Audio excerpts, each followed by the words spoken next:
Olá, eu sou a Juliana Santos. E eu sou a Cláudia Oliveira, Esse é o Devaneio das Gatas, um espaço onde a gente reflete, viaja e devaneia em voz alta.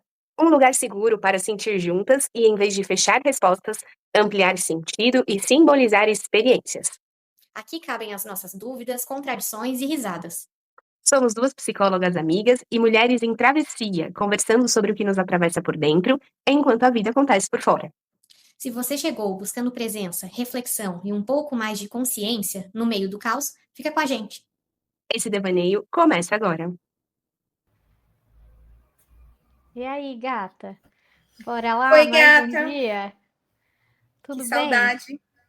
Pois Tá é, a bem. gen- a gente já estava aqui brisando nos nossos assuntos, né? E acho que você trouxe. A gente sempre deixa para escolher o nosso tema um dia antes, né? E você trouxe um tema ontem que estava assim também no meu campo, né? Você trouxe uma reflexão sobre a importância da gente sustentar e suportar os processos, né?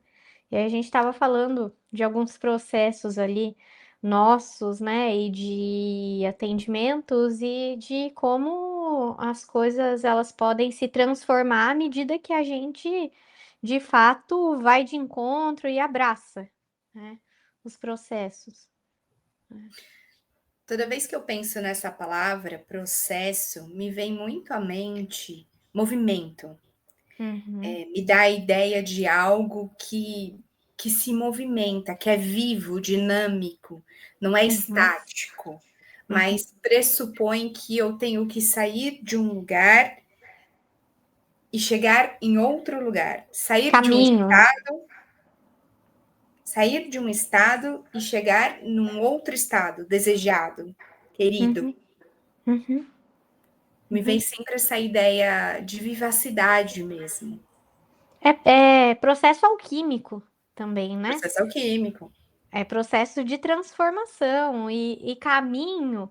E é engraçado que eu estava falando essa semana para uma paciente que foi quando ela parou de se desesperar com o que estava acontecendo e de ficar obcecada pelo que ela não queria que acontecesse, que magicamente a atmosfera da situação mudou e ela foi reconhecida, outras pessoas enxergaram o que ela estava vivendo e parece que mudou a atmosfera da situação. E aí eu falei para ela: nossa, é interessante, né? Porque você estava dentro de um túnel desse processo, e quando a gente está dentro do caminho do túnel, a gente não sabe qual que é o tamanho dele, quantos quilômetros ele tem.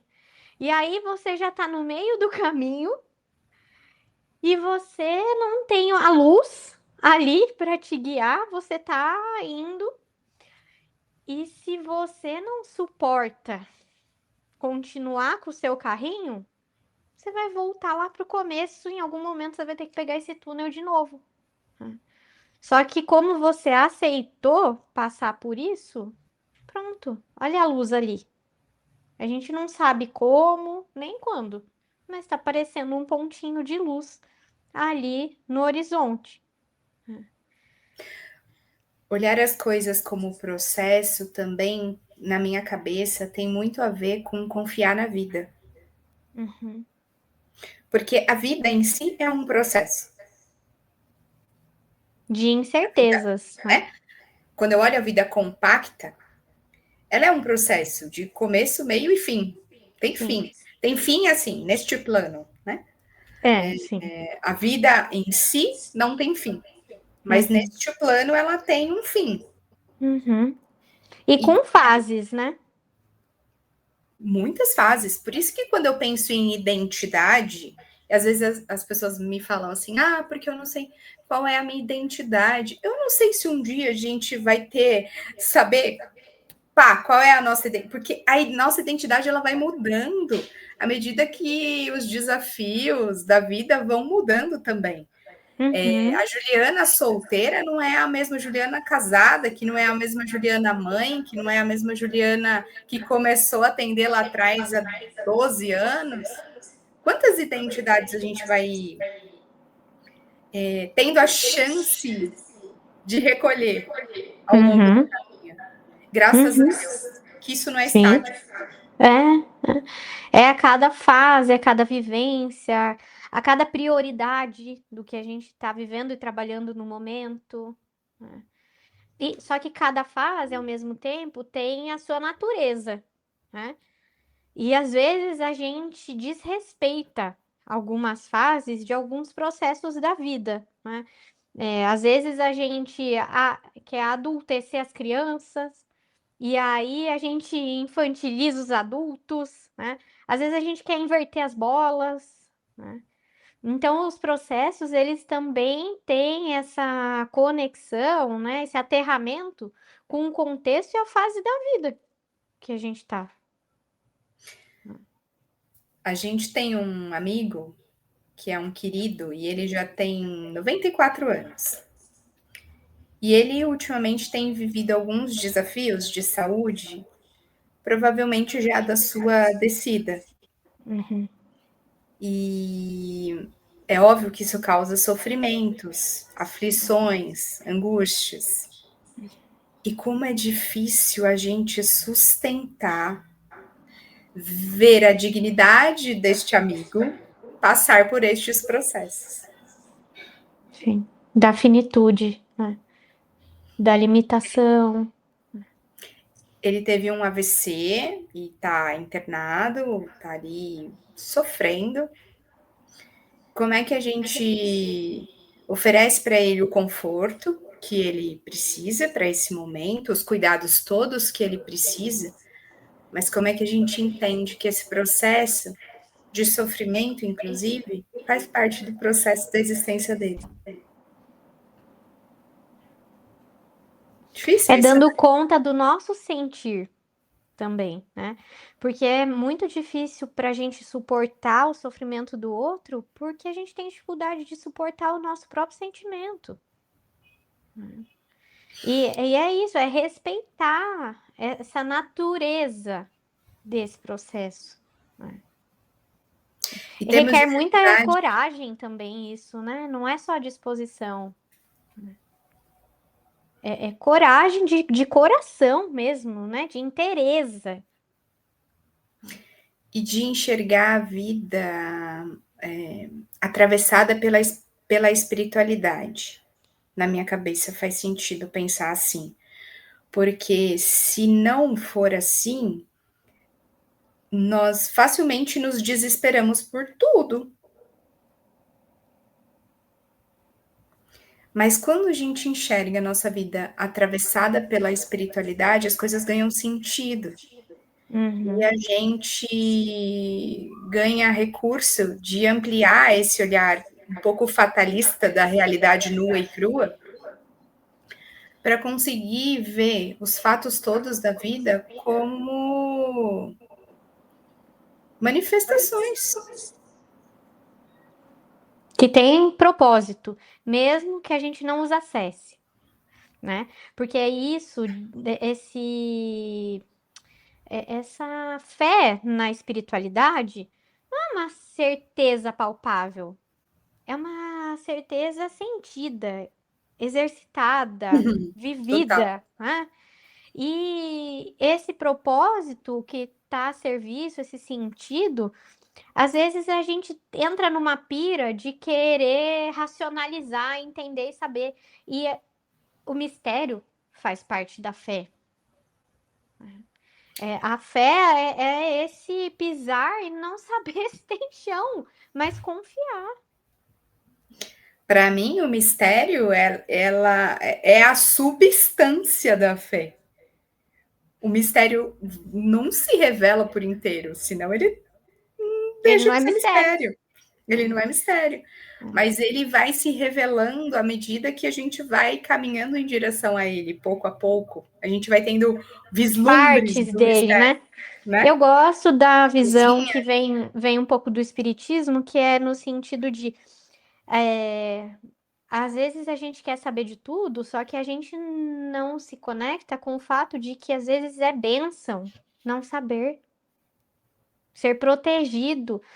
A gente, nessa existência, talvez não dê conta de olhar o todo, do para que Graças a cada Deus a coisa gente não vê o acontece, todo. né?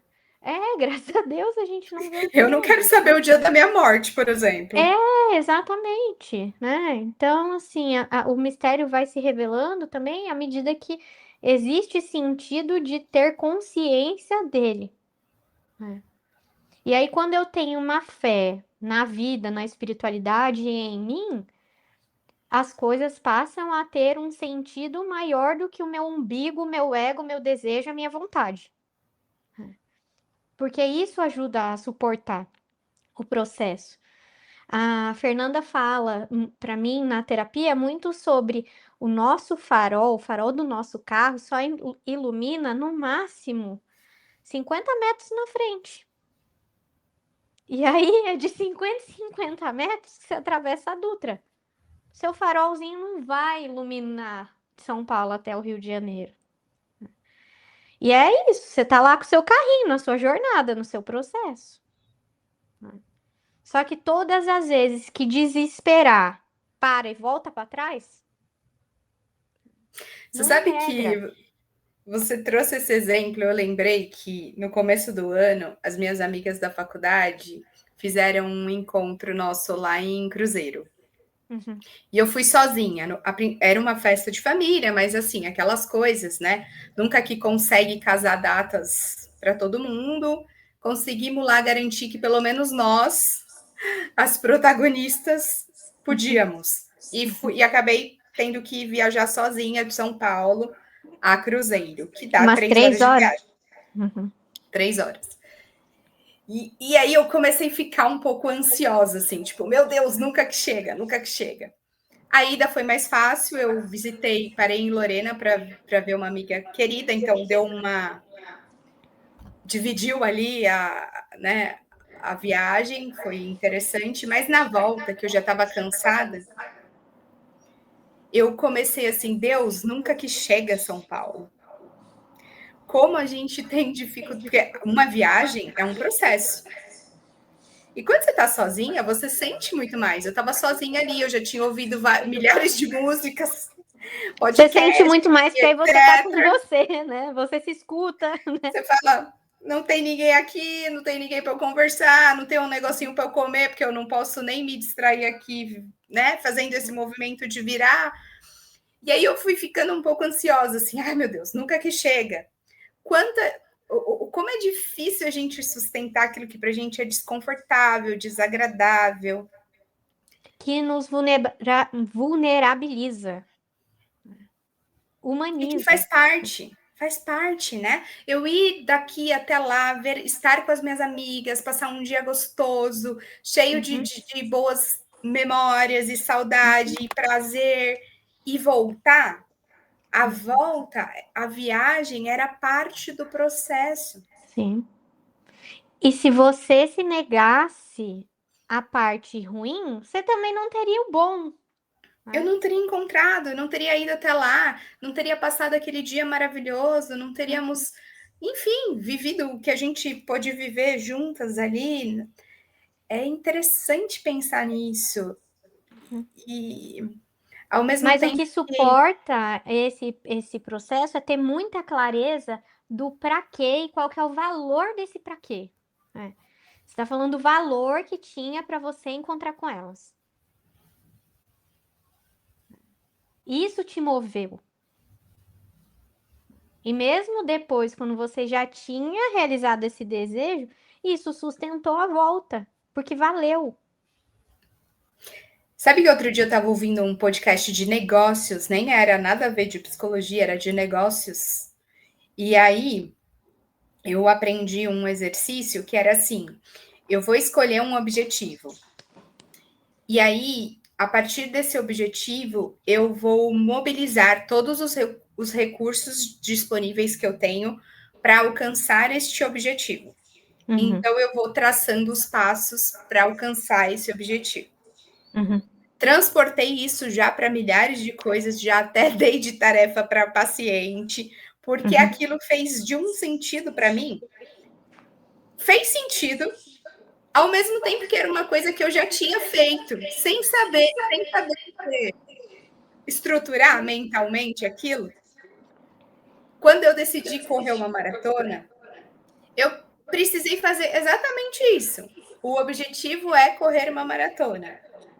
E aí eu fui juntando os recursos. Quanto tempo eu tenho? Eu preciso de um treinador, eu preciso de um bom tênis, um relógio que eu quero para facilitar meu processo, suplementos, tempo para os treinos. E eu falei, nossa, caramba, eu fiz isso sem saber estruturar mentalmente. Eu fiz e foi tão legal.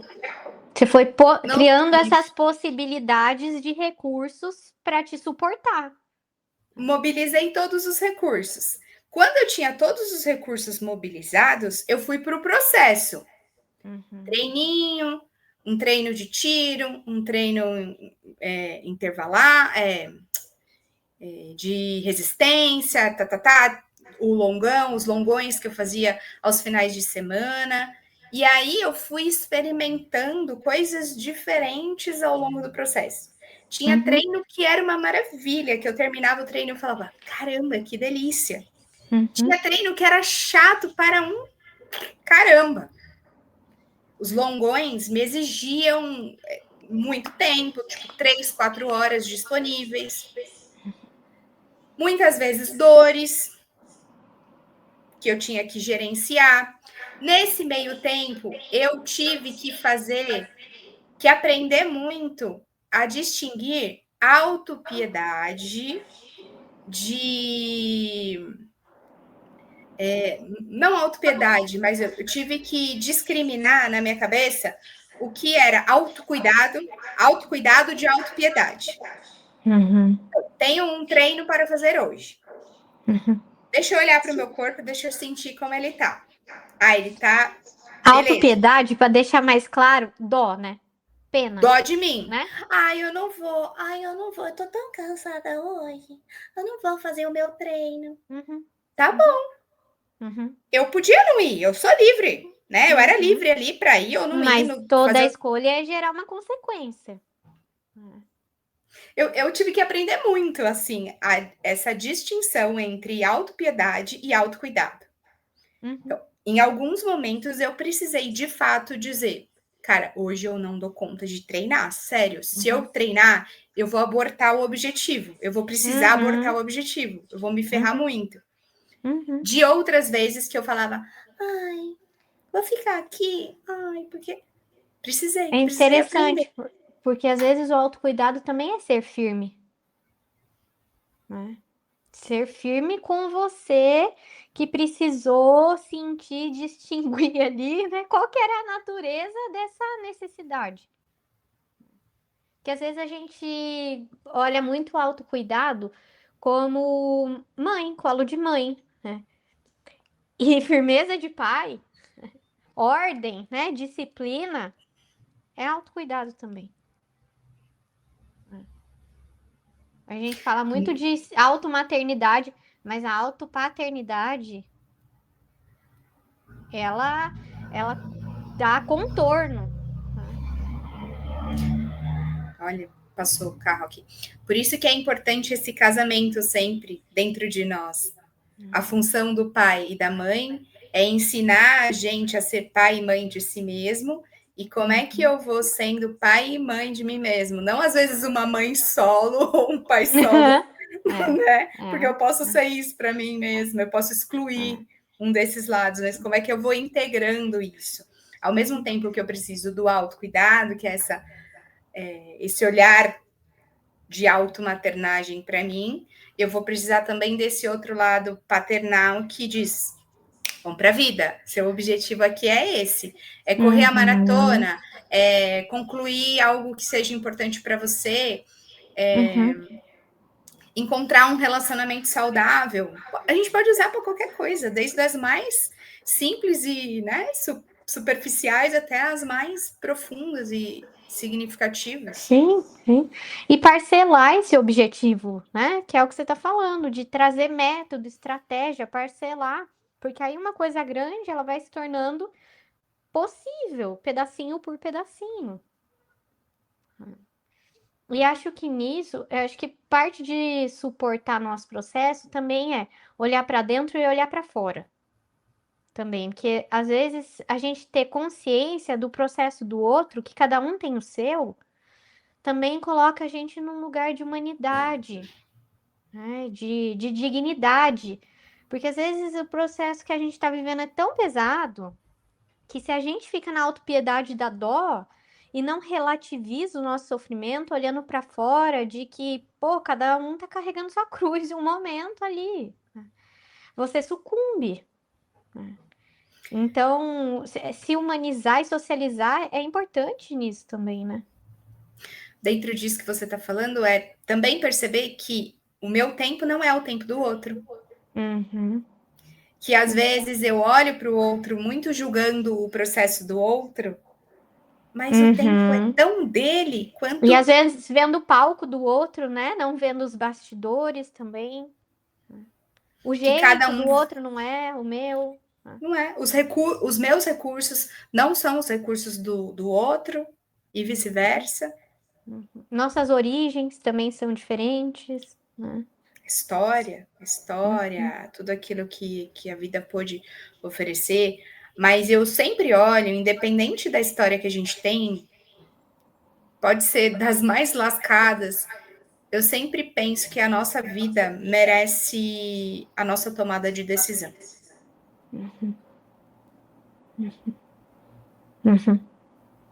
Eu vivi tudo isso daqui. Que catastrófico. A partir daqui, o que eu vou fazer? Nem que essa decisão seja... Alguém pode me dar a mão? Aqui, né? No presente. Aqui e agora. Porque Aqui no agora. presente a gente sempre tem escolha. No presente... Nossa, amiga... Arrasou. No presente a gente sempre tem... Não é a gente sempre tem. A gente sempre deve escolher. Não escolher também é escolher. Não dependendo da situação. Também é escolher. Dependendo da situação, não. Às vezes é uma escolha, não significa que o resultado daquilo vai ser bom para minha vida, mas é verdade. A escolha é como eu lido, né? O que eu faço não com escolher. Isso? E às vezes nada, beleza. Às vezes o nada é bom. Né? Às vezes o nada vai me paralisar. Mas é só no presente. Né?